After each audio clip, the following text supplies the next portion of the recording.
Muy buenas tardes a todos mis estimados, espero que se encuentren muy bien, espero que el Señor les continúe bendiciendo hasta el día de hoy abundantemente. Bueno, hoy estamos lunes, un lunes más de lecciones, estamos todavía con el curso de Teología Sistemática 1, ya hoy estamos básicamente la siguiente semana, si el Señor nos presta la vida, finalizamos lo que es el curso de Teología Sistemática 1 y con este estaríamos ya cerrando lo que corresponde al año 2024 y si el Señor lo tiene a bien, ¿verdad? Si el Señor lo tiene a bien y nos presta la vida para lo que resta de este año y para iniciar el siguiente, si está dentro de su voluntad, dentro de sus planes, que estemos aquí, pues iniciaremos el siguiente año con los siguientes cursos, ¿verdad? De lo que corresponde de la escuela bíblica Berea. Entonces, esperemos este, poder seguir aprendiendo todos juntos, ¿verdad? De todo lo que es el Señor, de que el Señor nos esté instruyendo, porque recordemos que quien nos enseña y quien nos instruye es el Espíritu Santo, no es un hombre, no es un pastor, es el Espíritu Santo. A pesar de todo esto, el Espíritu Santo a Dios le ha placido utilizar hombres y mujeres para enseñar, para llevar el Evangelio, para predicar, para todo eso. Nosotros solamente somos instrumentos, somos vasos donde se deposita la presencia hermosísima del Espíritu Santo, porque nosotros no somos perfectos, somos hombres, somos seres humanos, nos equivocamos, tomamos malas decisiones, fallamos y generalmente pecamos, incluso ofendemos, pero bueno, esa es la misericordia del Señor que nos permite hoy estar aquí y ser un instrumento solamente para poder enseñarles lo que ya el Señor desde la eternidad tenía preparado y para los estudiantes, los alumnos de la escuela y a todos aquellos que nos escuchen en las plataformas como YouTube, etcétera, pues es cuestión de ponerle bastante empeño a esto. Tenemos que tener un corazón enseñable, no podemos ser, por así decirlo, gente eh, que no estemos dispuestas al cambio, que estemos molestos por todo o que algo no, tenemos que estar dispuestos a siempre algo diferente de lo que el Señor quiera mostrarnos y enseñarnos y recordar, como dije, somos seres humanos y podemos equivocarnos. Si nos equivocamos y hemos fallado y hemos tal vez hecho daño o ofendido a nuestro prójimo, pues pidamos perdón, reconozcamos nuestros errores y continuemos en armonía como debe de ser. Bueno, la semana pasada ya habíamos concluido con una de las lecciones, si más no recuerdo, era terminamos con la ceguera espiritual, terminamos con la ceguera espiritual y vimos algo, algo a lo último que fue de Efesios 4:11 y bueno, ya si mal no recuerdo, ya todo lo que tiene que ver con el tema de bibliología, que son todos los temas que estábamos viendo anteriormente hasta la ceguera espiritual, todo tenía que ver con bibliología. Vamos a iniciar ahorita, ya para terminar, lo que corresponde de hoy lunes. Eh, Hoy vamos a ver, por ejemplo, vamos a ver los dos temas de hoy, las dos lecciones de hoy tiene que ver o va titulado de esta manera: ¿qué debemos de considerar nosotros cuando nosotros estamos estudiando las escrituras? ¿Qué debemos de considerar cuando las estudiamos? Y aquí vamos a recordar parte, para los que ya llevaron hermenéutica 1, bueno, recordarán algunas cosas porque básicamente vamos a ver unos temas bastante interesantes con respecto a la hermenéutica hoy, en este caso. La siguiente semana, por cierto, vamos a terminar con las dos lecciones, que es teología propia y los atributos de Dios. Ahorita, como dije, vamos a ver esto que también corresponde a teología sistemática 1. Bueno, como dije, como subtítulo para aquellos que están anotando, que quieren apuntar y que están, bueno, que yo les recomiendo que sí apunten, es muy, pero muy importante apuntar. y tener todo esto a la mano porque, como yo les había dicho en alguna ocasión a los alumnos en hermenéutica, si esto no lo practican constantemente se les va a olvidar. Entonces cuando vengamos a otros cursos ni siquiera van a recordar qué fue lo que vimos y ni siquiera van a saber a realizar ciertas o utilizar ciertas herramientas para poder eh, eh, estudiar e interpretar lo que dice la escritura y podemos fallar. Entonces es importante que sí anoten, si alguna persona tiene preguntas, en este caso de la congregación Comunidad Cristiana GOSEM, pues pueden escribirme, ¿verdad?, a mi número, o nos podemos ver y conversamos de aquellas dudas o consultas que tengan con respecto a la lección de hoy. Y si el maestro no tiene las respuestas, porque no las sabe, pues el maestro va a entrar a estudiar para buscar la respuesta de lo que está consultando la persona. Y de eso se trata. Siempre vamos a aprender, siempre vamos a tener que estudiar, estar leyendo, estar investigando, etcétera. Eso es necesario. Ningún cristiano de verdad que se diga ser cristiano puede quedarse estancado y abandonar cosas simple y sencillamente porque no le importan o porque piense que ya llegó a un límite o cree saberlo todo. No saben nada. Entonces las personas que llegan a esos puntos llegan generalmente, cuando llegan a la Biblia o quieren enseñar algo, generalmente cometen muchísimos errores por desconocimiento, no porque no tengan una buena voluntad. Puede que tengan muy buena voluntad y sean personas muy empunchadas en el sentido del evangelio y todo, pero eh, eh, si no se prepara, si no se estudia, si no llegan a un estudio serio y comprometido de la palabra, casi que me atrevo a decirle que un 100% de lo que vayan a hacer cometerán muchísimos errores doctrinales, en enseñanzas, en prácticas, en un sinfín de cosas, porque no tienen la preparación adecuada. Y no es que lo sepamos todo, como dije, si nosotros como tutores o maestros o incluso el mismo pastor o la pastora, si ellos desconocen algo, ellos tienen el deber, y yo sé que ellos lo hacen, el deber y la responsabilidad de ir a buscar la información para dar respuestas, porque a eso somos llamados, a dar respuesta a aquellos que quieran saber el motivo de nuestra fe y de nuestro caminar. Bueno, para no alargar más el tema, continuamos. Entonces, como dije la semana pasada, habíamos visto y terminamos con Efesios 4:11. Entonces, repito, para que anoten ustedes ahí en sus cuadernos, por favor, ustedes pueden apuntar como un subtítulo, van a poner que estudiar la palabra de Dios incluye los siguientes conceptos. Ahora, ¿qué tenemos que tener, ojo con esto, que tenemos que tener como considerado cuando nosotros estudiamos la palabra de Dios? Vamos a ver eso, porque todo lo que vamos a hablar ahorita es para no fallar, para no equivocarnos. Recordemos que el hombre, nosotros, una vez que el factor humano entra a la Biblia es infalible, no tiene errores, es inerrante. Pero en el momento que entra el factor hombre, el factor humano, la probabilidad de fallar es inmensa, es tremenda. Es en el momento que el hombre entra, el error ya está de frente. Entonces, por eso hay que prepararse. Entonces, ¿qué tenemos que tener considerado cuando estudiamos la palabra de Dios? Justamente para no fallar. Ok, es decir, nosotros, como dije, no somos infalibles, pero los consejos que vamos a ver en esta clase en particular y en la siguiente, primero Dios, nos va a enseñar a saber cómo debemos organizarnos, en qué debemos de poner atención, en fin, una serie de cosas para poder evitar en lo máximo posible el error o el fallo. Entonces, van a anotar, por favor, como punto número uno A o como ustedes quieran anotarlo, van a apuntar como número uno, se los voy a dictar así de esta forma.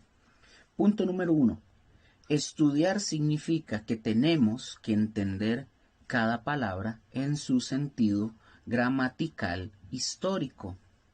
Repito, estudiar significa que tenemos que entender cada palabra en su sentido gramatical histórico. Repito una vez más.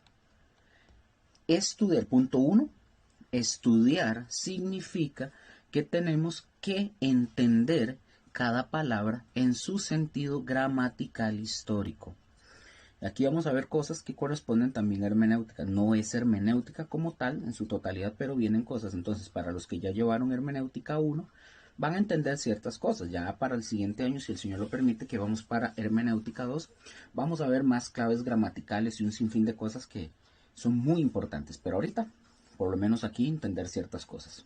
Ahora, ya si anotaron el punto número 1, entonces vamos a ver, para que entendamos esto. El método correcto para estudiar la Biblia, pongan mucha atención, se llama literal gramático histórico o gramatical histórico, pero igual pueden ponerle de esa forma. El método correcto para estudiar la Biblia se llama literal gramático histórico. Este método es el que a nosotros nos permite estudiar fielmente la palabra de Dios, sin, ojo con esto, sin tener la mayor posibilidad o mucha posibilidad, ¿verdad?, de caer en errores. Por ejemplo, en el caso de los que, por ejemplo, en el caso del método, del método alegórico, este método alegórico, este método alegórico ha sido la razón, ojo con esto, ha sido la razón de muchísimas malas doctrinas y ojo, que todavía persisten, porque este método no se apega a lo que dice la escritura, a diferencia, en este caso, del método literal gramático histórico, sí se apega a lo que es la palabra de Dios. Bueno, ahorita nosotros vamos a estudiar este método. Nada más yo se los estoy mencionando porque les había dicho en algún momento que cuando nosotros vengamos a la palabra de Dios hay que estudiar cada palabra en su concepto gramatical histórico. Ahora, por favor, ahí en sus casas o en donde estén, por favor, vamos a abrir la Biblia en el Evangelio de Lucas, capítulo 14, versículo 26. Aquí vamos a ver un ejemplo y va a ser interesante. Repito, Lucas 14, versículo 26. Ahí donde ustedes lo tengan, sea en una Biblia física o lo estén viendo en el celular, vamos a ver qué dice Lucas 14, 26. Dice de esta manera. Aquí está hablando Jesús. Dice, si alguno viene a mí y no aborrece a su padre y madre y mujer e hijos y hermanas y hermanos y aún también su propia vida, no puede, ojo, no puede ser mi discípulo. Recordemos que el que está hablando aquí, como dije, es el Señor Jesucristo. Y veamos qué interesante. Si nosotros, por ejemplo, no consideramos el lenguaje en su contexto histórico, va a ser muy, pero muy probable que nos vayamos a equivocar. Por ejemplo, porque la palabra aborrecer, ¿esta palabra qué significa? Ahí donde ustedes están, medítenlo, ¿verdad? Pero, ¿qué significa esta palabra? Bueno, si ustedes tienen un diccionario, por ejemplo, bíblico, o incluso ustedes van a un diccionario común y corriente, probablemente les va a decir algo, pero si usted usa un diccionario bíblico y usted busca la palabra aborrecer, simple y sencillamente el diccionario te va a tirar y te va a decir que esa palabra significa odiar, así como tal. Ahora, mucha atención, les pregunto, ¿de verdad o realmente el Señor Jesús nos está diciendo que debemos de odiar a nuestros padres, a nuestros hermanos y que nos odiemos a nosotros mismos? ¿Será eso? Ahora, o más bien la palabra nos dice que más bien, ojo, porque vea el contraste con esto. Primero, nos dice, ¿realmente el Señor Jesucristo nos está diciendo que odiemos a nuestros padres, hermanos, y nos odiemos a nosotros mismos, cuando más bien la palabra dice que debemos amar y que honremos a los padres? Y es más, a los demás hermanos. Pareciera que hay una contradicción, ¿verdad? Algunos muy vivillos, ¿verdad? Ateos, entre otros, ¿verdad? Que ignoran ciertas cosas, podría decir, ves que la Biblia se contradice, pero no, la Biblia no se contradice. Más bien, aquí Jesús también, la palabra nos enseña, cuando me dice que yo debo más bien de amar, que debemos de amarnos a nosotros mismos. Si ustedes se fijan, si nosotros lo consideramos y nosotros estamos preparando, por ejemplo, un estudio y, por ejemplo, nosotros queremos darle un estudio o enseñarle la palabra de Dios a alguien y vamos y abrimos el diccionario y abrimos la palabra, nos va a aparecer la palabra, como dije, aborrecer significa odiar. ¿Qué pasaría? ¿Cuál es el problema? Que entonces tendríamos una doctrina equivocada, una doctrina errónea. Ahora, Luker, ¿por qué está diciendo eso? Simple y sencillo. Porque aquí aborrecer, simple y sencillamente, quiere decir que lo dejen en segundo plano o en tercer lugar. O eso es lo que significa. Es decir, Jesús no quiere que se le deje a él en un segundo lugar o en un tercer lugar.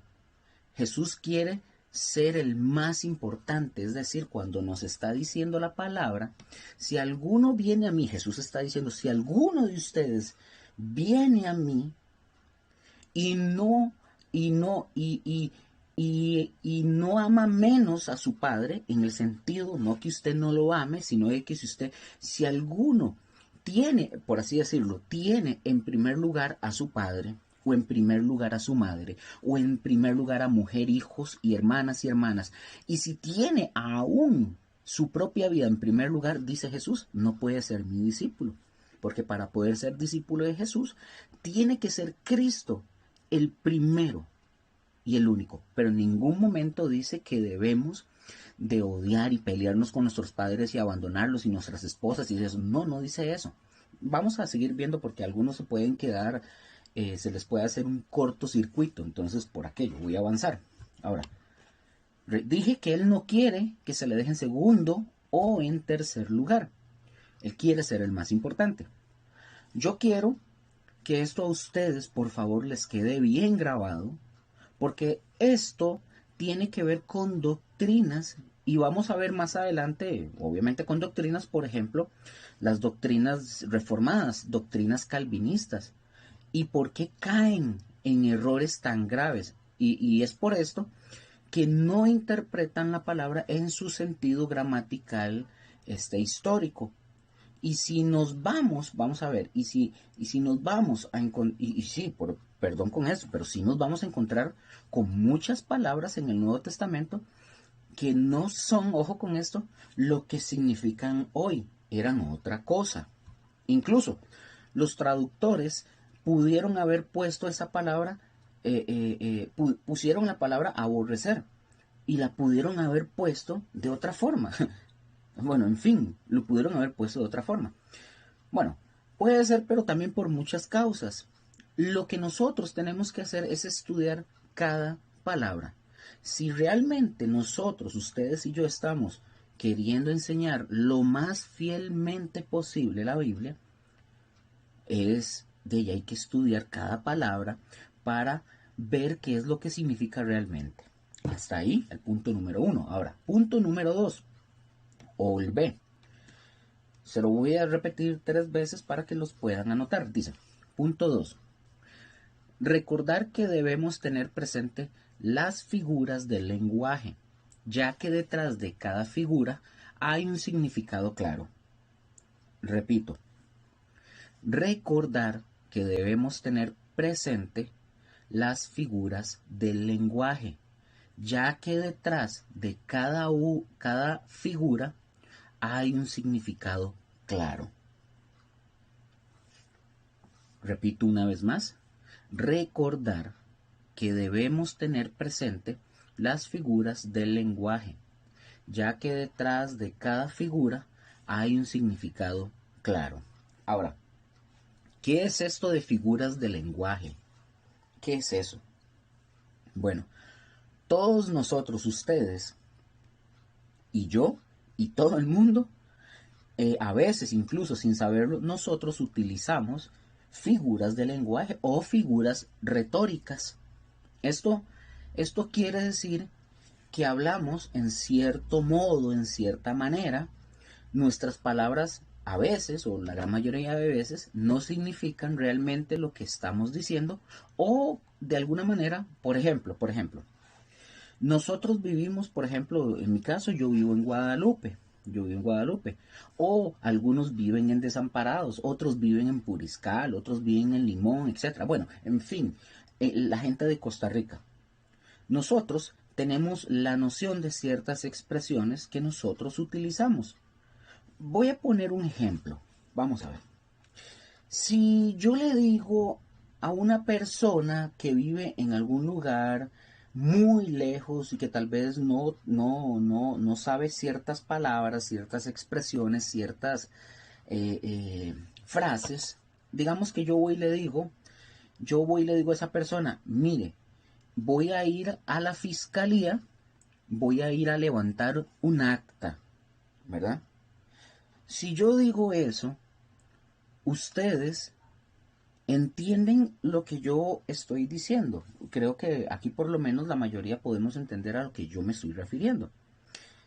Ya sabemos que es levantar o a levantar un acta significa, para nosotros que lo entendemos, significa que vamos a hacer una denuncia, ¿cierto? Ok, vamos a hacer una denuncia.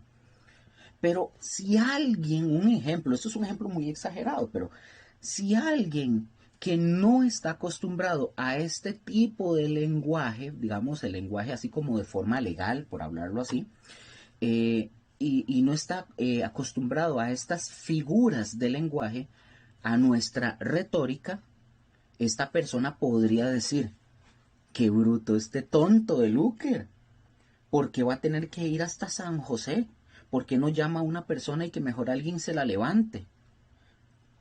O sea, esta persona probablemente puede interpretar que cuando yo digo que voy a ir a levantar un acta, está tal vez él por las figuras del lenguaje y tal vez él no está acostumbrado, tal vez él piensa o está en su mente haciéndose la idea, se lo está tomando de forma literal pensando de que yo voy a venirme hasta San José porque hay un papel o un acta en el suelo y yo la recojo. Entonces, él me va a decir a mí qué tonto, ¿por qué no va? Porque tiene que ir hasta San José. Mejor llame a una persona y que alguien se la levante. Porque yo dije, voy a levantar un acta. Entonces él interpreta que literalmente yo voy a levantar del suelo un acta. Y no es eso. Es voy a poner una denuncia. Ahora, entonces esta persona, de verdad, él va a pensar que voy a levantar un acta. Y estas son figuras retóricas. Y ojo con esto, hay muchas. Nos podríamos pasar hablando todo, de todo un montón y no nos daría ni siquiera para un audio, para nada, porque son un montón los que tenemos nosotros, por ejemplo, los ticos. Y yo quiero que cada uno de ustedes vea cómo estas figuras del lenguaje, es más, nada más, por ejemplo, cómo estas figuras están presentes en la escritura, en la palabra de Dios. Y ahí en el Evangelio, por ejemplo, de Lucas, donde estábamos, vamos a pasar ahí mismo de Lucas, pero vamos a ver el capítulo 16. Por ejemplo, en este capítulo 16 creo que es muy conocido por todo el mundo, por muchos, la gran mayoría. Nosotros vamos a encontrar ahí la historia del rico y Lázaro. Ya esa historia o esa parábola de Jesús ya no la sabemos. Sabemos que muere de primero Lázaro, nos dice la palabra, pero dice que la palabra que después muere el rico. Y dice la palabra que luego ellos se encuentran ellos se encuentran allá, ¿verdad? En el lugar de los muertos. Obviamente el rico, dice la palabra, que está del lado del tormento y Lázaro está del lado en el seno de Abraham, de donde Abraham tiene paz y está con gozo. Entonces eso ya lo conocemos. Ahora, hay una serie, y aquí presten por favor mucha atención, si ustedes tienen dudas, reitero, me pueden escribir, me pueden llamar, y vamos a tratar de sacarlos de la duda si fuera el caso. Ahora, hay una serie de cosas y de palabras que se usan aquí específicamente. Y, y el Señor nos está mostrando cómo ese mundo espiritual sí es real y sí existe como número uno. Si ustedes se acuerdan, el rico, dice la palabra de Dios, que está atormentado en una llama. Ahora, cuando muere el rico, van y lo entierran. Ahora, eso es verdad, ¿cierto? Van y lo entierran. Ahora, el cuerpo del rico, ¿en dónde está? ¿En dónde queda el cuerpo del rico? Obviamente está enterrado. Ahora, su alma y su espíritu, ¿dónde están? ¿Dónde nos dice la palabra que están? Bueno, la palabra nos dice que está en el Hades, está en el infierno, en el lado del tormento. Y hay fuego, en el lado del tormento, y hay fuego. Ahora, pregunto, ¿en realidad se está quemando? Necesito que esto lo analicen. ¿En realidad él se está quemando? ¿Será que sí se está quemando?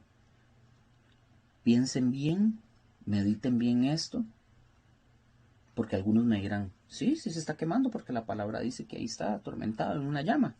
Bueno, no, le respondo, no. Luker, ¿por qué no? Porque no se puede quemar el alma y el espíritu. Pongan atención. No se puede quemar el alma y el espíritu. Pero, ojo con esto, la asociación de ideas, es decir, lo que el rico ha aprendido es que él aprendió es que hay fuego, por lo tanto, hay calor y tiene sed. Pregunto, ¿tendría sed realmente? ¿El rico estaba con sed verdaderamente? La respuesta es sencilla, no. ¿Por qué no, Luker? Porque no tiene su cuerpo, el cuerpo físico, ¿verdad? El cuerpo de carne y hueso que nosotros tenemos, él no lo tiene. Pero escuchen esto, la asociación de palabras, la asociación de ideas está ahí. Es decir, su alma y su mente, o mejor dicho, nuestra alma y mente, cuando nosotros morimos, se van con nosotros cuando nosotros morimos. Eso es lo que sucede. La asociación de ideas queda. El alma y la mente, o nuestra alma y mente, se van con nosotros cuando nosotros morimos. Entonces, ¿qué dice él? Le dice, Abraham manda a Lázaro y aunque sea, moje su dedo y traiga una gota para que yo me refresque, perdón. No es cierto. Eso no pasa. Pero el rico, ¿qué hizo? Él asoció, de esta forma, él asoció las cosas, como lo dije ahorita. Él asoció porque él se va con lo que él conocía, con su mente y con su conciencia, con el alma. Y él asoció que hay calor, asoció que tiene sed, asoció que hay tormento, porque eso es lo que él se lleva a la idea, porque recuerden que el espíritu, el alma y el espíritu no se pueden quemar, no se destruyen, pero hay un tormento. Entonces, esto es normal. Ustedes, por ejemplo, yo no sé, por favor, ahí ustedes me escriben si lo saben o lo han escuchado. ¿Han oído hablar del dolor fantasma? Si ustedes lo han escuchado. El dolor fantasma, ¿qué es eso? Por ejemplo, si a mí me cortan una pierna al pie derecho, supongamos, mañana yo puedo amanecer o en una semana yo puedo decir, ay, me está picando el dedo pequeño del pie derecho. Eso no es cierto. No es cierto. Porque yo ya no tengo el pie, me lo cortaron. Pero la mente sí registra que yo tengo una pierna. Es decir, la mente no está esperando o no esperaba que a mí me cortaran la pierna. Entonces eso es a lo que le llaman el famoso dolor fantasma. Ahora, la mente dice, sí, tiene picazón en el dedo pequeño del pie derecho. O tiene dolor, si fuera el caso. Eso es un dolor fantasma. El dolor fantasma es por la información que yo ya tengo en mi cerebro, que es lo que pasaba justamente con el rico y también con Lázaro, obviamente. Pero no nos hablan, pero no nos habla en ese sentido de Lázaro, ¿verdad? La palabra. Entonces, nosotros, nosotros pensamos que el rico era malo, por ejemplo. Nosotros tenemos en nuestra mente cuando leemos la parábola y pensamos que el rico era una persona mala. Y en realidad no era tan malo. ¿Pero por qué dice eso, Luker? Bueno, porque él amaba a su familia, por ejemplo. Porque él le dice, Padre Abraham, haz que Lázaro vaya y le diga a mis hermanos y los prevenga para que no vengan también ellos a esta llama, a este tormento. Es decir, el rico sí amaba a sus hermanos. El rico sabía que él ya no podía salir de ahí, él sabía. Pero, pero, pero él no quería que sus seres queridos fueran a ese lugar. Entonces veamos lo que dice o lo que le responde Abraham. En el verso 29 y 31, Abraham le responde. Abraham le dijo, de Lucas 16, a Moisés y a los profetas tienen, óiganlos. Él entonces dijo, no, padre Abraham, pero si alguno fuere a ellos de entre los muertos, se arrepentirán. Mas Abraham le dijo, si no oyen, perdón, si no oyen a Moisés y a los profetas, tampoco se persuadirán, aunque alguno se levantare de los muertos. Oigan, muchachos y muchachas, esto es una gran verdad, porque ahorita yo le voy a decir cómo se llama, ahorita yo le voy a decir cómo se llama esta figura retórica, pero esto es una gran verdad. Imaginemos, por ejemplo, que Abraham dejara que salga Lázaro y se presente con los hermanos del rico. Ellos, los familiares del rico, no se hubieran convertido. Lo que ellos hubieran usado en la siguiente reunión, por así decirlo, ellos dirían, ¡hoy se nos apareció un fantasma! Y nos dijo que creyéramos en la palabra de Dios. ¡Oh! Entonces, los hermanos y la familia del rico, el tema serían los fantasmas. No se convertirían a Cristo. Ojo, ahora serían de esos clarividentes y esos que andan hablando con muertos, se convertirían en ese tipo de gente. Ojo con esto. Lo único que tiene poder para convertir a la gente a Cristo es la palabra de Dios, la escritura. A esa figura retórica que les dije se le llama metonimia.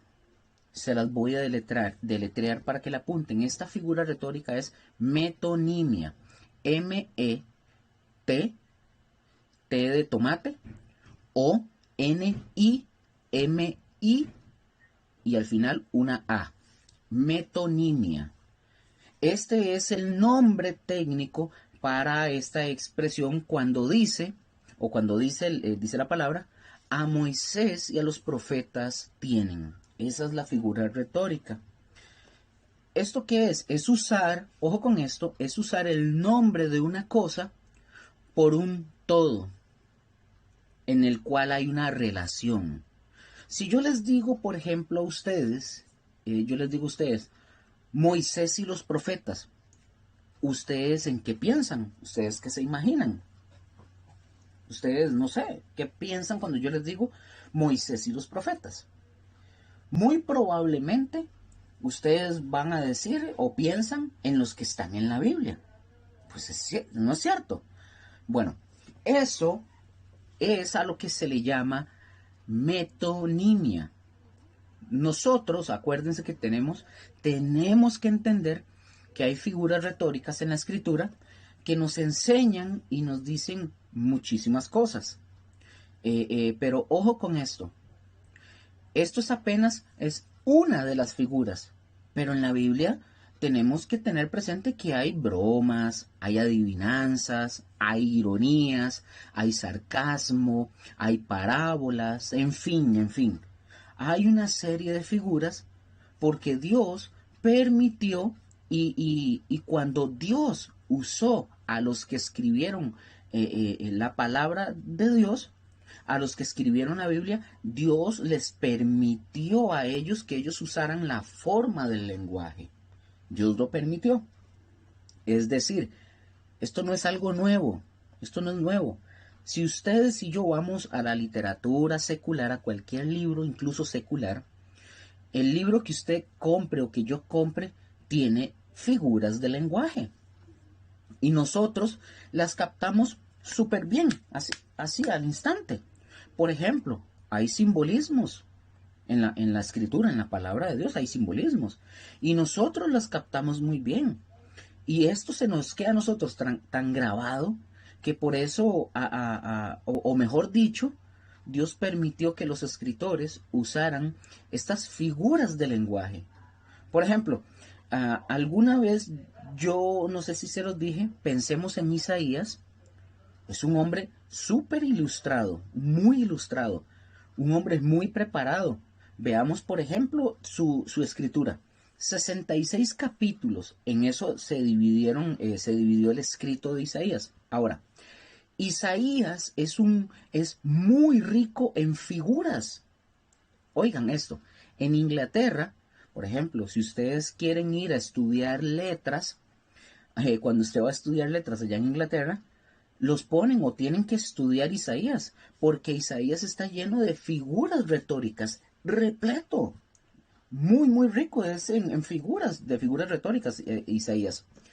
Por ejemplo, Isaías dice que levantemos el vuelo como las águilas, nos habla de jardines, de arroyos, de torres, en fin, nos habla de una serie de cosas que a nosotros se nos quedan grabadas.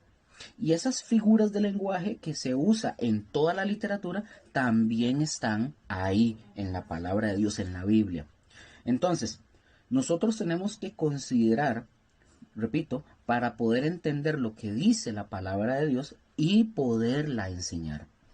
Nosotros tenemos que saber qué se está usando en la escritura para no irnos a equivocar con la doctrina, ¿verdad? Eso es importante, porque sí nos podemos equivocar. Somos humanos, somos hombres y nos podemos equivocar. Imaginemos algo como un acertijo o alguna adivinanza. ¿Y qué pasaría si ustedes se ponen a enseñar eso como una doctrina? Imagínense cómo van a quedar sus alumnos, todos patas para arriba, porque no saben lo que ustedes están enseñando. Imagínense. Entonces hay que tener mucho cuidado. Punto número 3. El punto número 3, igual se los voy a deletrear, voy a decirlo 3 veces para que lo puedan anotar. Punto número 3. Debemos leer perfectamente el contexto. Debemos leer perfectamente el contexto. Debemos leer perfectamente el contexto. Ahora, ¿qué es el contexto? Se los voy a decir de una forma súper sencilla, súper sencilla. ¿Qué es el contexto? Lo que está antes y lo que está después. Es decir, lo que está arriba y lo que está abajo del texto que estamos leyendo o estudiando, básicamente. Si estamos leyendo Mateo 5:15, ¿el contexto cuál es? Bueno, lo que está de primero es Mateo 15:1 en adelante. O, si fuera el caso, irnos hasta Mateo 14 para ver qué viene hablando desde Mateo 14 y lo último, leer todos los versículos del Mateo 5:1 hasta el puro final, o si continúa hasta el 6, hay que leerlo. Ese es el contexto, así de sencillo. Ahora, también, para que lo anoten, está el contexto inmediato, que es el que acabamos de mencionar. Ese es el contexto inmediato. Pero, no sé si lo sabían, pero hay un contexto remoto. Contexto remoto, como control remoto. Por ejemplo, nosotros tenemos que saber el contexto inmediato, pero también, como dije, está lo que se le llama el contexto remoto.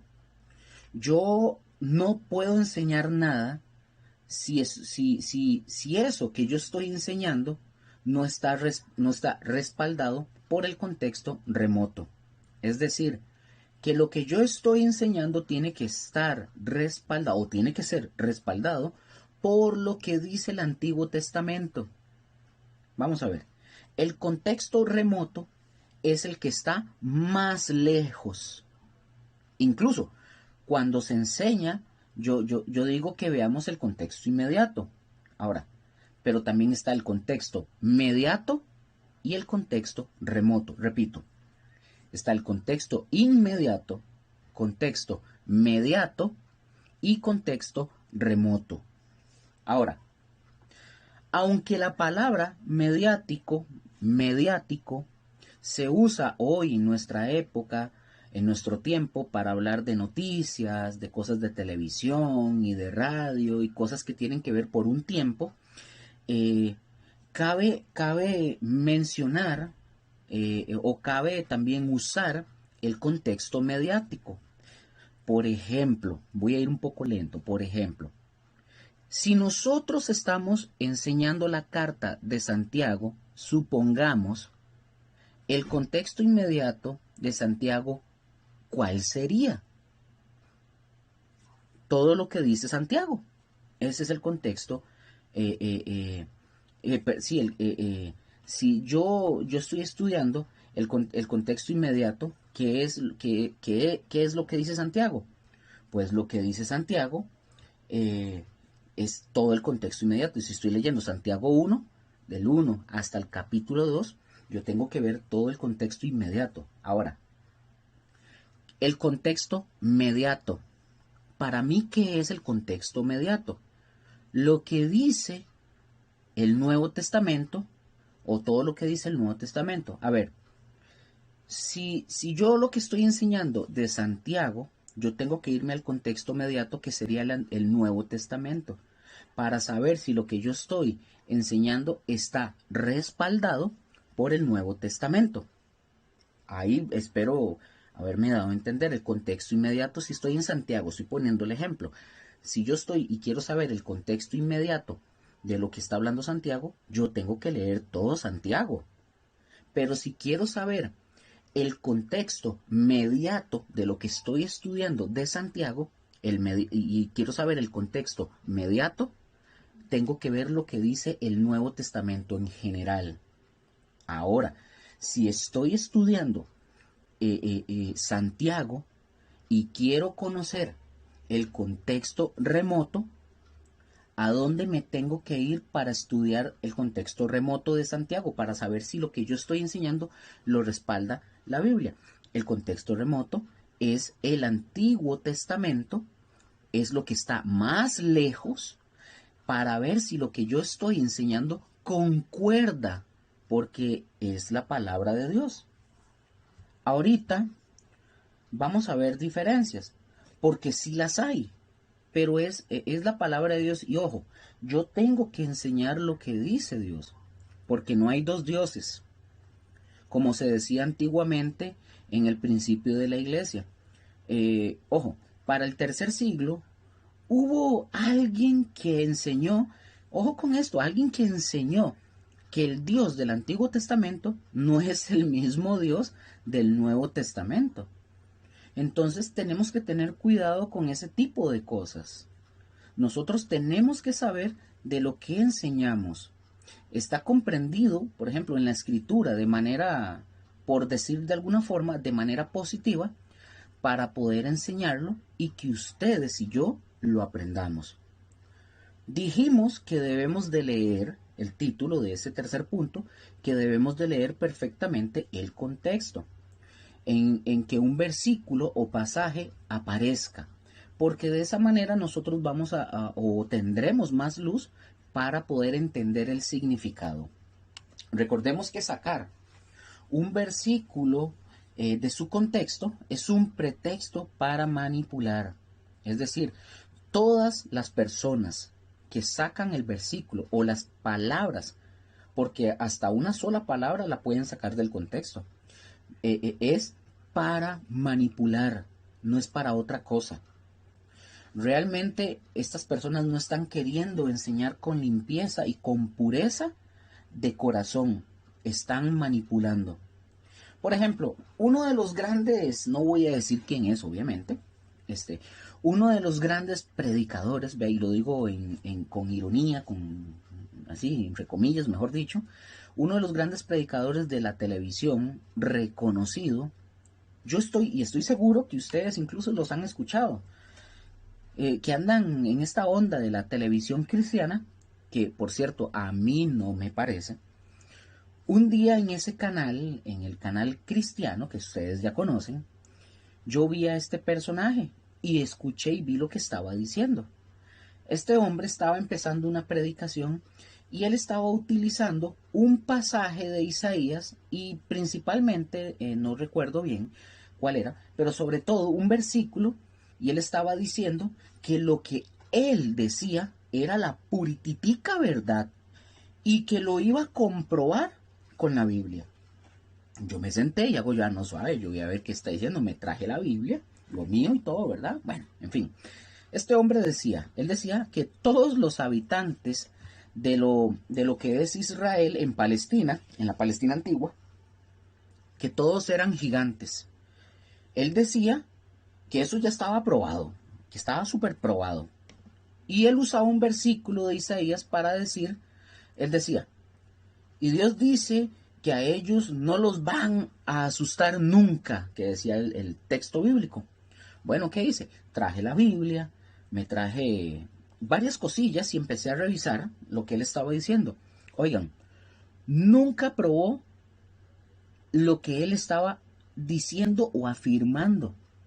Dijo tantas cosas así, pero de esas que la gente se sorprenden y se vuelven locas, ¿verdad? Entonces, ¿la gente qué hizo? La gente se come ese tipo de mensajes. Se lo comieron todo. Pero este hombre estaba diciendo mentiras. ¿Y saben qué? Estaba diciendo descaradamente mentiras, sabiendo que estaba mintiendo. Sacó de contexto algo para mantener a la gente diciendo, como para que la gente dijera, este hombre sí sabe, todos los demás están perdidos, pero él sí sabe. Ah, él sí sabe. Ok. Entonces, cuidado, nosotros debemos hacer lo que se llama técnicamente exégesis. Ya los que pasaron por hermenéutica, esto lo tienen que manejar al dedillo, que es extraer del pasaje la enseñanza. Eso es exégesis. Lo que este hombre, utilizó se le llama técnicamente eisegesis. Eisegesis. Quiere decir llevar al pasaje, o mejor dicho, hacer decir al pasaje lo que yo quiero. Por eso yo les digo que sacar de contexto un verso es un pretexto solamente para manipular. Y todo esto yo se los digo porque nosotros debemos de hacer siempre un análisis de lo que estamos oyendo. Nosotros no podemos ser oidores pasivos. Nunca podemos ser oidores pasivos. Yo tampoco, ojo con esto, no estoy diciendo que debemos ser activos y que nos va y que nos vamos a levantar, por ejemplo, de la silla en la congregación y pegar 4 gritos diciendo, no, suave, así no es esto y lo otro. No, no, yo no estoy diciendo eso. Obviamente está en la predicación. Ustedes tienen, y ojo, ustedes tienen, perdón, ustedes tienen y deben estar escuchando. Porque cuando yo digo, por ejemplo, oidores activos, quiere decir que ustedes deben estar que ustedes deben estar pensando si lo que yo digo, ahorita incluso lo que yo estoy hablando, si lo que yo estoy diciendo es cierto. Y lo que debe de estar llevando a lo que lo que usted ya conoce de la palabra de Dios.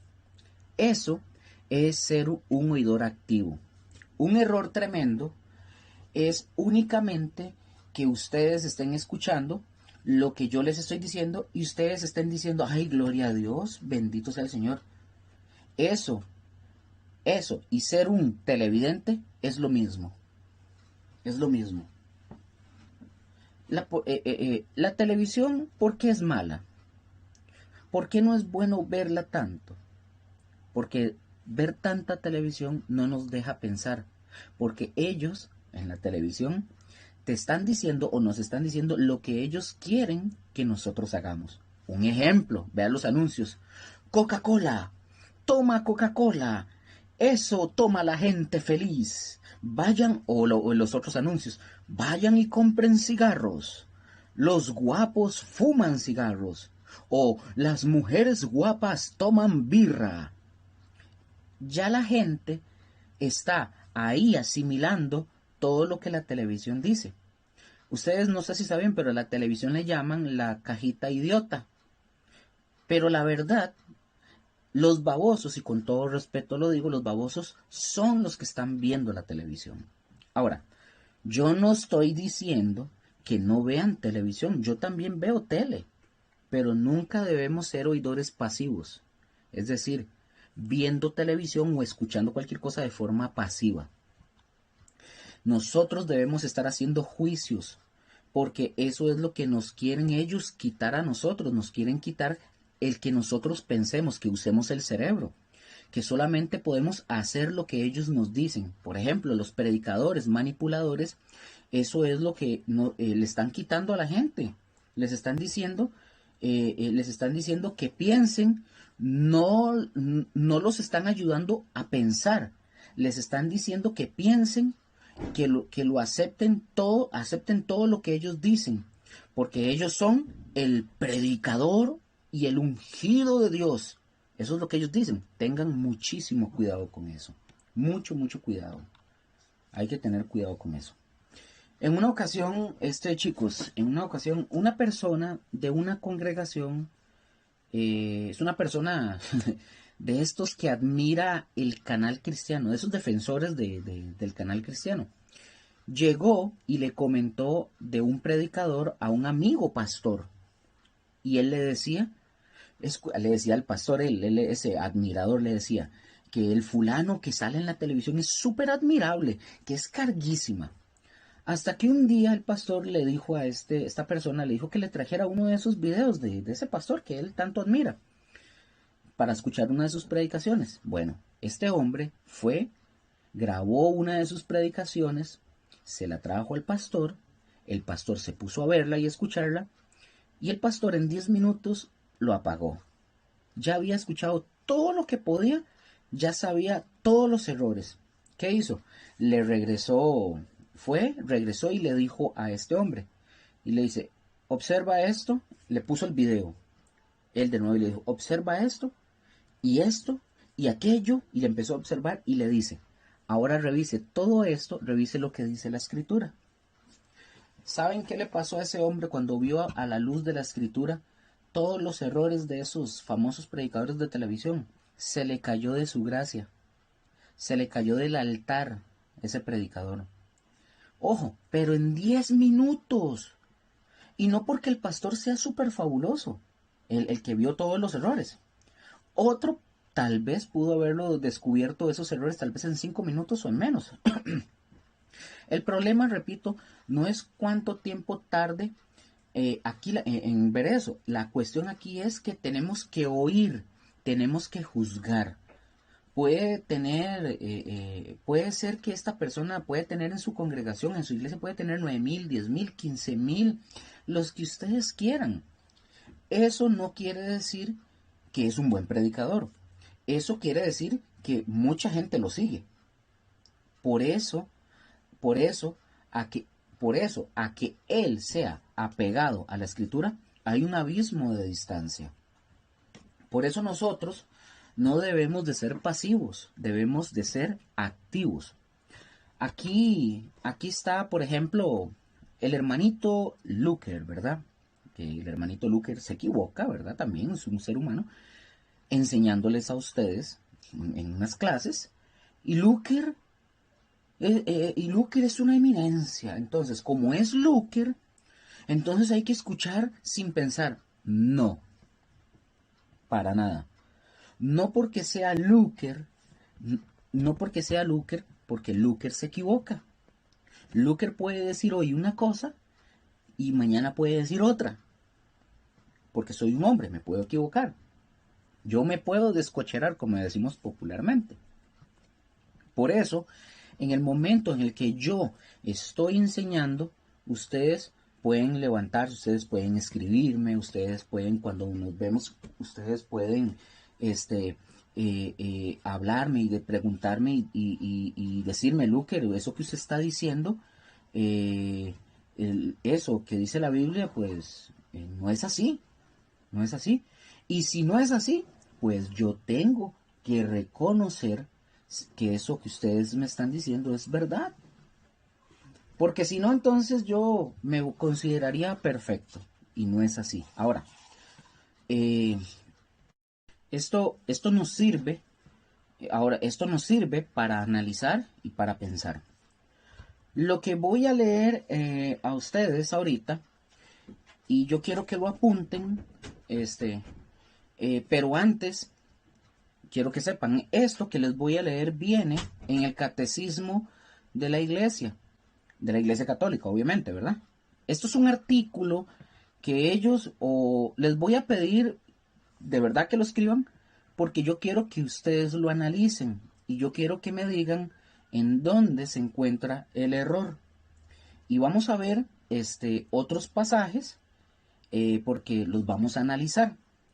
Obviamente, todos dicen que se apoyan en la Biblia. Ustedes van a escuchar cualquier predicador equivocado, va a decir que se apoya en la Biblia.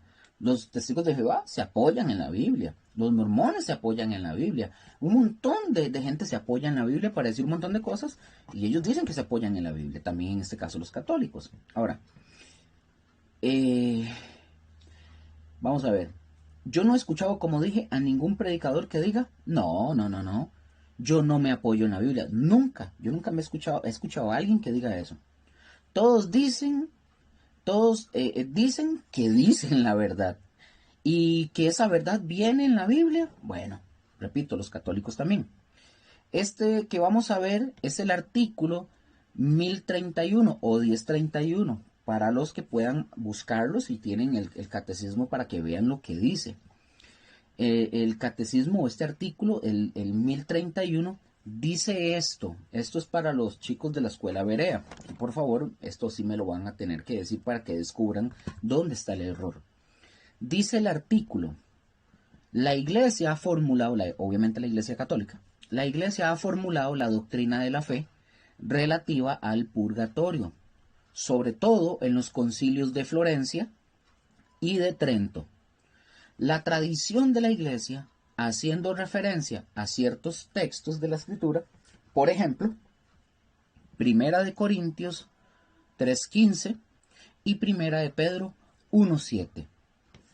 Ahora, ¿dónde ellos encuentran, ellos la Iglesia Católica, dónde ellos encuentran el apoyo para su, esa de aquí, de donde ellos encuentran el apoyo para su doctrina, parte de esto, ¿verdad?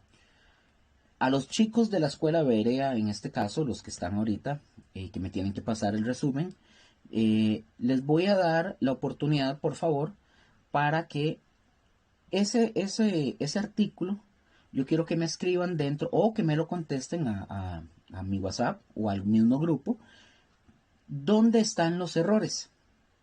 Porque hay varios errores y nosotros rapidito los podemos ubicar, porque ya nosotros hemos hablado de algunos puntos de cómo estudiar la escritura. Entonces, por favor, eso es lo que yo quiero que vean, pero eh, eh, van a encontrar errores, eso se los voy a poner para que lo puedan ver. Entonces, vamos a ver, pues lean los versículos y todo eso, porfa, para ver qué dice, ¿verdad? Y repito, yo les podría haber dicho desde que yo dicté esta, esta cita, pues, de ¿cómo se llama? De este artículo, yo desde el principio se los pude haber dicho. Pero a veces, cuando a ustedes o a nosotros, no a ustedes, sino a nosotros, se nos dicen las cosas así de fáciles, a nosotros se nos olvida. Por eso hay que buscarlo para saber. ahí ya nosotros vemos qué es el contexto y todo eso, porque a mí, yo creo que a muchos ya nos pasó cuando nosotros estábamos también aprendiendo. Entonces, por favor, quiero que lo vean y me manden lo de los errores. Ahora, vamos a ir a Mateo 24:13 y les voy a hacer una pregunta ahorita, pero vamos a ver este Mateo 24:13. Dice Mateo 24:13. Ojo con esto y quiero que pongan muchísima atención. Dice, mas el que persevere hasta el fin, este será salvo. Yo aquí hago la pregunta. Pongan muchísima atención. Este versículo es aplicable para nosotros como iglesia. ¿Será aplicable este versículo para nosotros como iglesia? Si alguno de ustedes dice que sí, o si alguno de ustedes ahorita, de los que están escuchando esto, tienen la oportunidad de estar escuchando esto, escríbanme y me dicen, yo dije que sí, y los que dicen que no, me escriben y me dicen que no, por favor, para saber, no se lo guarden, para poder saber qué piensan. Yo les voy a responder, obviamente, porque debo de responderlo acá. Pero repito la pregunta, ¿este versículo de Mateo 24:13 es aplicable para nosotros como iglesia? La respuesta es no, no es aplicable. Y aquí yo creo que se van a empezar a retorcer ciertas cositas porque la gente no lo ve o no lo conoce bien, pero ojo, no es aplicable. ¿Por qué, Luker? ¿Por qué dice eso? Porque la iglesia es salva por fe. La iglesia no tiene que perseverar en absolutamente nada. Solamente que a usted le hayan enseñado esto, que usted es salvo por obras. Si a usted le enseñaron que usted es salvo por obras, entonces ese versículo sí aplica para usted. ¿Qué quiere decir esto? Vean qué fácil. Vean lo fácil que a nosotros nos pueden engañar. ¿Qué quiere decir? Todo Mateo 24 está hablando de la tribulación, es decir, de los 7 años de la gran tribulación. Por eso la iglesia nunca se menciona en ese texto. Nunca. Léanlo, por favor. Léanlo. No me hagan caso. Léanlo. Nunca se menciona la iglesia en ese texto. Por lo tanto, nosotros no tenemos que perseverar hasta el final para ser salvos. Es cuestión de leer y de ver bien el contexto y saber ciertas técnicas para poder entender bien el texto. Recordemos que nosotros somos salvos por la fe. Nosotros no somos salvos por las obras. Yo quiero que esto les quede a ustedes claro, porque este versículo lo utilizan muchísimos pastores. Que el que persevere hasta el final, este será salvo.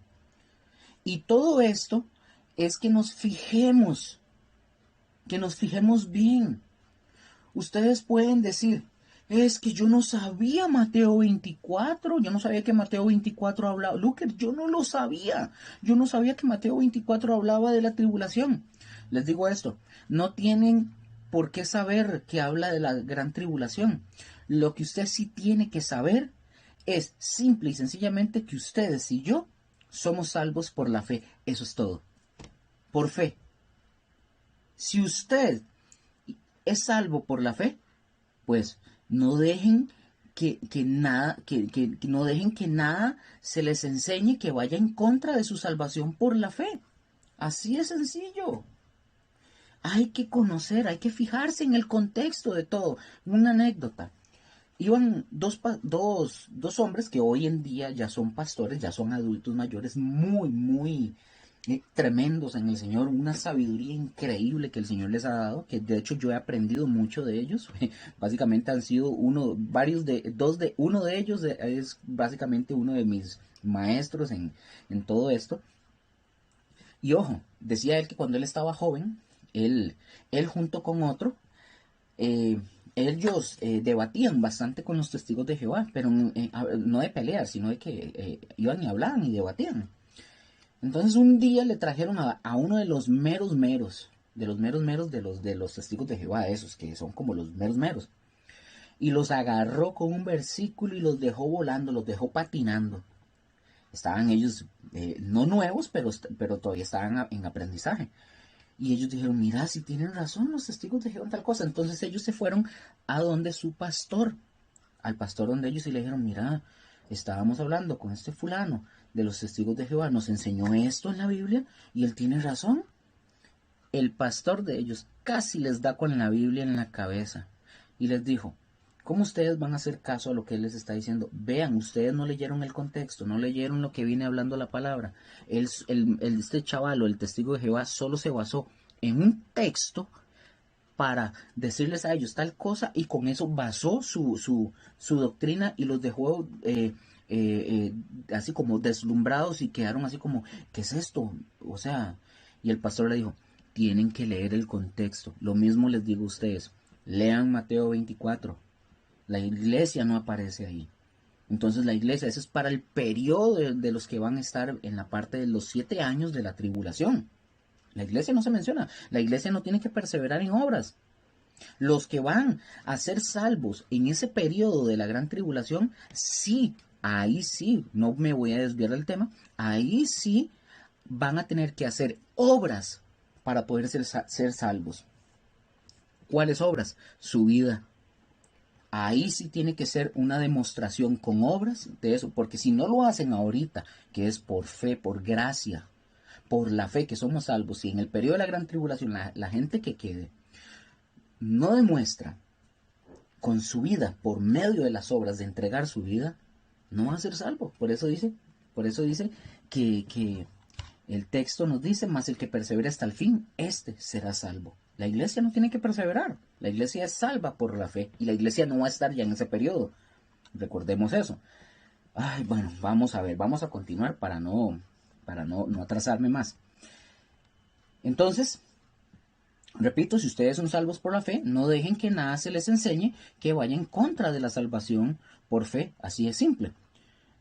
Como dije, ustedes no tienen que saber, no tenían que saber nada técnico. Es más, es nada más saber que ustedes y yo somos salvos por la fe. Por ejemplo, dice Efesios capítulo 2, versículos del 8 al 9. Efesios 2, capítulo 2, versículos del 8 al 9, dice Efesios.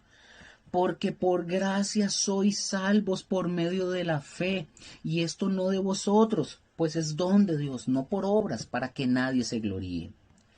Porque por gracia sois salvos, es decir, recordemos como número 1, la salvación es de Dios, no es de nosotros. Nosotros no podemos hacer absolutamente nada para salvarnos. Por lo tanto, es una gracia, es un regalo de Dios. No es por obras para que nadie se gloríe y que alguien venga y diga, es que yo sí me la merecía. No, no, no. Por medio de la fe, de poner mi fe en Cristo Jesús, que fue el regalo ofrecido de Dios para que nosotros nos salváramos. Entonces la salvación es por gracia, por medio de la fe. Ahora, ¿cuántos de ustedes se van a salvar por ser buenas personas? Ninguno, ni yo. Nadie se salva por ser buena persona, ni porque le dé comer a los niños, a los indigentes, o perros, o animales, o haga un montón de cosas. Nadie. Hay gente que se enoja, escuchen, yo he visto gente que se enoja si usted le dice que la Madre Teresa de Calcuta probablemente está en el infierno, o que Mahatma Gandhi está en el infierno. Hay gente que se enoja. No importa que hayan hecho cosas muy buenas o compuesto música muy bonita. Lo que importa es que hayamos puesto nuestra fe en Cristo Jesús. No es por obras. Ahí dice que para que nadie se gloríe. Pero el versículo 10, que tampoco lo sabemos de memoria, dice, versículo 10 dice, porque somos hechura suya, creados en Cristo Jesús para buenas obras, las cuales Dios preparó de antemano para que anduviésemos en ellas. Es decir, una vez que nosotros hemos venido a Cristo Jesús, entonces sí hacemos buenas obras, pero para honrar a aquel que nos salvó, no para salvarnos. Se logran verlo, se fijan. Vimos Mateo 24:13, donde dice que el que persevera hasta el fin, este será salvo. No somos nosotros Es más, como dije, la iglesia ya no va a estar aquí en la tierra. La iglesia se va en el arrebatamiento antes de que comience la tribulación. Para que lo sepan y lo tengan claro. Vamos a leer otro pasaje. En Hechos 10, del 1 al 6. Hechos 10, del 1 al 6. Y esto tiene que ver con doctrina reformada. Así que esto les va a ayudar un poquito. Y dice: había en Cesarea un hombre llamado Cornelio, centurión de la compañía llamada la Italiana, piadoso y temeroso de Dios con toda su casa, y que hacía, ojo, muchas limosnas al pueblo y oraba a Dios siempre. Este vio claramente en una visión cómo a la hora novena del día que un ángel de Dios entraba donde él estaba y le decía: Cornelio. Él, mirándole fijamente y atemorizado, dijo: ¿qué es, Señor? Y le dijo: tus oraciones y tus limosnas han subido para memoria delante de Dios. Envía pues ahora hombres a Jope y haz venir a Simón, el que tiene por sobrenombre Pedro. Este posa en casa de cierto Simón Curtidor, que tiene su casa junto al mar. Él te dirá lo que es necesario que hagas. Ok, pongan atención. Aquí tenemos a este hombre, Cornelio. Cornelio es un hombre que tiene, o al menos es un hombre muy religioso y practicante. Él es un convertido al judaísmo, él es un prosélito. Él hacía oración y él daba limosnas, nos lo dice la escritura. A ver, cuidado aquí con lo que yo les voy ahorita a enseñar. Dios nos salvó por gracia. No hay nada que pueda hacer alguien o yo o cualquiera que podamos hacer que nos salve. Nada. Pero observen esto. Viene el ángel y le dice, el ángel viene y le dice: tus limosnas y tus oraciones han sido oídas o han subido delante de Dios. Por lo tanto, tienes que enviar por Pedro para que Pedro, ¿qué le tenía que traer Pedro? ¿Para que le trajera qué? ¿Mm? Piensen en eso un momento. El ángel manda y le dice que le traiga, le dice que sí, que sus limosnas y sus oraciones han subido delante de Dios. Pero manda a decir: trae a Pedro. Pedro, ¿qué tenía que traer? Piensen en esto. Si tienen la respuesta, igual me lo escriben.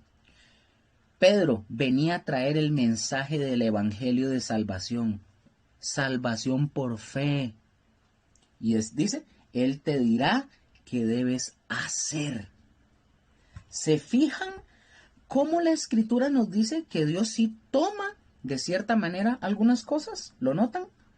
Como las oraciones y las limosnas. Que las limosnas, repito, ojo con esto, a las limosnas no se le dan a Dios. Así de paso, déjenme decirles, Dios no es limosnero. En la iglesia del frente, y con todo respeto, la iglesia católica, enseñan o nos enseñaron en algún momento que había que traer limosnas. Repito, Dios no es limosnero. A Dios se le traen diezmos y ofrendas. Y para que ustedes vean, hay muchas maneras de refutar la doctrina, por ejemplo, la doctrina calvinista. No crean que Dios va a dejar que se pierda alguien que realmente... Perdón, esto es una pregunta. No crean que Dios va a dejar a que alguien se pierda que realmente lo está buscando. ¿Mm? No, Dios no va a dejar que alguien se pierda, que alguien que de verdad lo esté buscando. ¿Alguna vez, por ejemplo, pensamos, ustedes y yo, de aquellas personas, un ejemplo de los que viven allá en el Amazonas y que no hay nadie que les hable del Señor? Bueno, imaginen, si a ustedes y a mí nos interesan, pues a Dios le interesan más esas personas. Pues Dios va a proveer la manera para que llegue el Evangelio a ellos. Nadie, escuchen esto, nadie que no busque a Dios de corazón se va a perder. Nadie se va a perder que de verdad busque a Dios de corazón. ¿Qué quiere decir? No puede, es decir, no puede ser porque, un ejemplo, no se puede perder a alguien así como en blanco, por así decirlo. Porque va a llegar el momento del juicio final en que alguien, mientras el Señor está dictando sentencia, alguien va a levantar la mano por allá y va a decir: oiga, Señor, a mí nadie nunca me dijo nada. ¿Por qué me vas a mandar al infierno si a mí nunca nadie me dijo, nunca nadie me habló? Nadie le puede contradecir eso al Señor. Por eso Dios, en este ejemplo, o este hombre que, por ejemplo, que era piadoso, y que en realidad sí era piadoso, Cornelio, y si ustedes siguen leyendo, por ejemplo, ahí en Hechos, el versículo, ustedes van a ver que él esperó a Pedro con gente en su casa. Él tenía gente ya en la casa esperando a Pedro. Tenía un montón de gente o quería que escuchar a Pedro. Entonces, leamos el contexto. Cuando les digan algo, lean el contexto. Si no es el inmediato, tiene que venir en el inmediato. Y si no es el inmediato, tiene que venir en el remoto.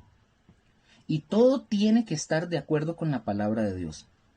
Y vamos a ver la diferencia, pero esto lo vamos a ver en la segunda lección. Quiero que se queden con esa idea, para que vayan viendo en su mente, ¿verdad? De esta revolución. Y cuidado, no hay que comernos todo lo que nos dicen, sea quien sea. Hoy no hay super santo que no se equivoque. Muchas gracias. En la segunda lección continuamos.